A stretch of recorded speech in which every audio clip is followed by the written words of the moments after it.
Well, another weather impact alert in Florida, where Hurricane Milton is set to make landfall less than 2 weeks after Helene. We're going to take a live look near Tampa. This is in Dunedin, Florida, where people are preparing for another disaster event. Florida gearing up for its biggest evacuation in 7 years as Milton is quickly gaining strength, growing to a Category 5 storm in about 24 hours. Forecasters expect the system to weaken slightly before landfall, though it's still forecast to hit as a Category 3 or even higher. The hurricane is moving over the Gulf of Mexico now and headed toward the Florida Peninsula. In Bel Air Beach near Tampa, the community continues cleaning up the damage and debris piled up after Hurricane Helene. Some people already mapping out their evacuation plans, while others staying or going will be a last-minute decision.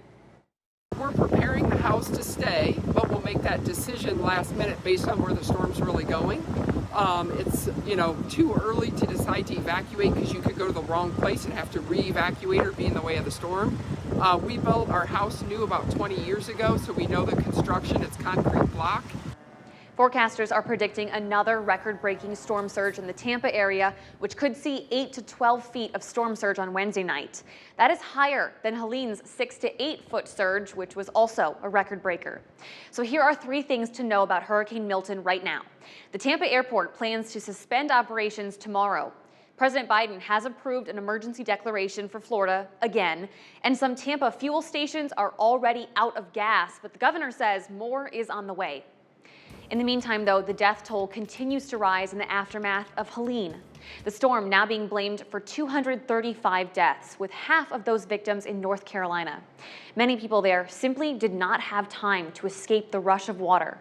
We are hearing from a woman who narrowly got away from dangerous flooding, and she says her home was totally flooded in less than 15 minutes, and it wasn't long after that it was swept off the foundation with her still inside.